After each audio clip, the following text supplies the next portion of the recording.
The ordinary Friday that wasn't it was a regular Friday. Kids were at school. Workers were at their desks. Fishermen were out on calm water.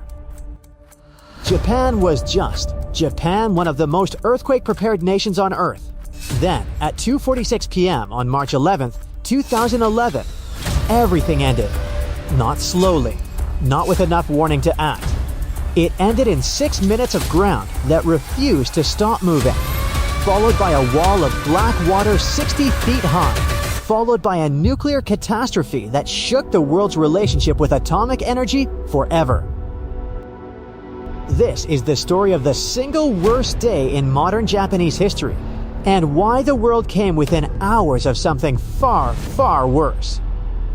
If you think you already know this story, you don't. Keep watching. Part 1, the earth breaks 2 days before the disaster. The ocean floor gave a warning nobody recognized. On March 9th, a 7.2 magnitude earthquake struck the Sanriku coast. Buildings rattled. 3 more quakes above magnitude 6 followed in the same area within hours. Japan shrugged. They'd seen this before. That was the mistake. Those tremors weren't isolated earthquakes. They were the earth clearing its throat before a scream. On March 11 at 2:46 p.m., a magnitude 9.1 megathrust earthquake tore open the seafloor roughly 45 miles off the Oshika Peninsula at a shallow depth of just 18 miles, shallow enough to send every ounce of energy straight upward. For nearly 6 minutes, the ground didn't stop shaking. Time that right now. 6 minutes of the earth trying to shake you off. Japan's main island, Honshu, shifted almost 8 feet eastward in a single event. Parts of the coastline physically sank nearly 3 feet. High rises in Tokyo, over 230 miles away, swayed like grass. Tremors were felt in China, Russia, and Taiwan. Nearly 200 people died from the earthquake alone. Damage estimates hit $200 billion before dark. And most people believed the worst had passed. Far below the Pacific, the real disaster was already rising.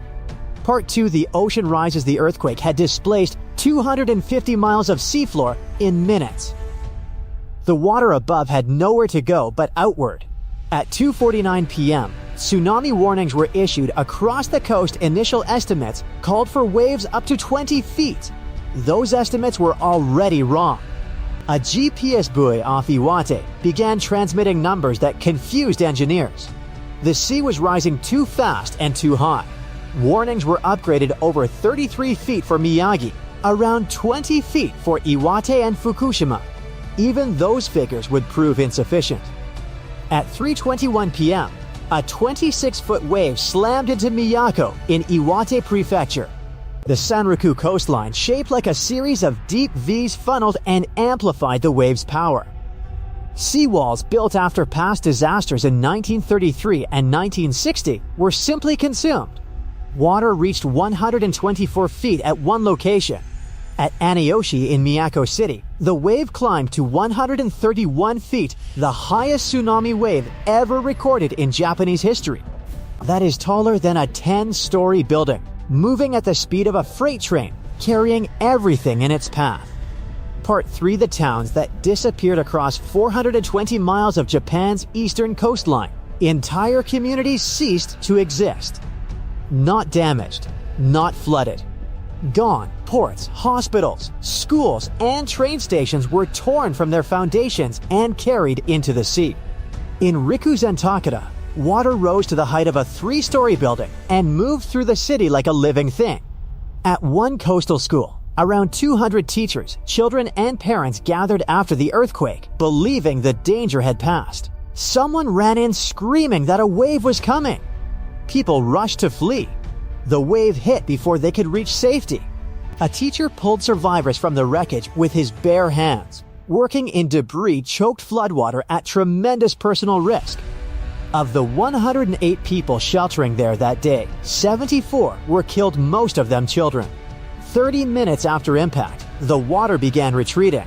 The pullback was nearly as deadly as the wave itself, dragging survivors clinging to wreckage back into the sea. Those watching from high ground could do nothing. By nightfall, over 18,000 people were dead or missing. Thousands of bodies were never recovered. Families searching through rubble found only shoes, toys, and broken pieces of walls that once held family photographs. This is where most people stop, but the disaster wasn't over. What happened next at the Fukushima nuclear plant nearly turned a tragedy into something civilization-altering. Stay with me. Part 4: The nuclear plant on the edge. When the earthquake struck, the Fukushima Daiichi nuclear plant automatically shut down its reactors exactly as designed. Emergency diesel generators kicked on to maintain cooling. For 55 minutes, things appeared stable. Then the tsunami arrived. The plant's seawall stood 19 feet tall. The incoming wave was 49 feet. Water poured over the barrier, flooded the basement where the diesel generators sat, and killed all power to the site. The plant went dark. Cooling stopped. Inside reactors that had been running at full capacity just an hour earlier, temperatures began climbing toward catastrophe. Engineer Atsufumi Yoshizawa, responsible for reactors 5 and 6, watched emergency readouts worsen in real time and understood exactly what he was looking at. The station was on the edge of a disaster that wouldn't stay contained to Japan. The government ordered evacuation within 1.9 miles of the plant, then 6 miles, then 12. None of it felt far enough. By the morning of March 12th, reactor components had begun to melt. At 3:36 p.m., a hydrogen explosion tore the roof off Unit 1, broadcast live on television across Japan and around the world. It wasn't over. On March 14th, Unit 3 exploded even more violently, releasing radioactive material into the air. Unit 2 suffered a partial meltdown. On March 15th, a fire broke out in Unit 4's spent fuel storage area, one of the most dangerous scenarios in nuclear engineering, releasing additional radioactive particles directly into the atmosphere. The world held its breath. Part 5: The people who stayed when the explosions began. Nearly everyone who could leave left. Staying meant accepting radiation exposure whose consequences might not appear for years. A small group of workers stayed anyway. Known as the Fukushima 50, they were TEPCO employees, engineers, technicians, and operators. They worked in darkness because the power was gone. They worked in mounting heat because cooling was gone. They held instruments reading numbers nobody wanted to see, inside a building that had already partially exploded. Their mission was simple and terrifying: stabilize the reactors, restore cooling, prevent a full meltdown at any cost. Yoshizawa and his colleagues remained at the plant for a full month under those conditions. They were not extraordinary people. They were ordinary workers who made a choice. That choice may have prevented a nuclear release that would have been measured not in miles, but in countries. The scale of what happened to the tsunami didn't stop at Japan. It crossed the Pacific Ocean at nearly 500 miles per hour. Within hours, 12-foot waves struck Hawaii and the Aleutian Islands. California and Oregon were hit. Next, Crescent City suffered $25 to $30 million in harbor damage alone, while Santa Cruz lost over $17 million as boats sank and piers were destroyed. After 18 hours, the wave even reached Antarctica, where it broke apart a section of the Salzburger ice shelf. One earthquake, one ocean, every Pacific coastline. At Fukushima, more than 10,000 tons of contaminated water eventually leaked into the ocean. Over 100,000 people were permanently displaced from exclusion zones. The nuclear cleanup cost exceeded $180 billion, the most expensive nuclear accident in history. Total losses from the combined disaster reached approximately $235 billion, making it the costliest natural disaster ever recorded.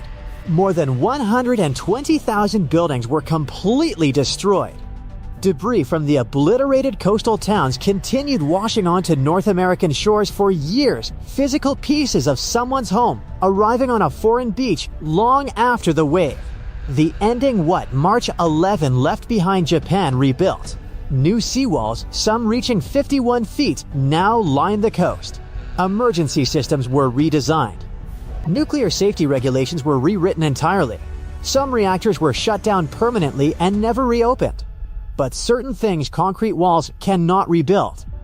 Among the 18,000 lost was a 7-year-old girl named Yuna Kimura, whose father lost his entire family when the waves swept away their home in Okuma. 6 months after the disaster, one of Yuna's shoes was found in the rubble. More than a decade later, it is all that was ever found. March 11th, 2011 is the permanent reminder that human civilization, no matter how advanced or prepared, lives on top of a planet that does not consult us before it moves. The earth broke, the ocean rose, the atom burned, and ordinary people, teachers, engineers, parents, workers stood inside all of it and chose not to look away. That is the story of the day that almost ended the world.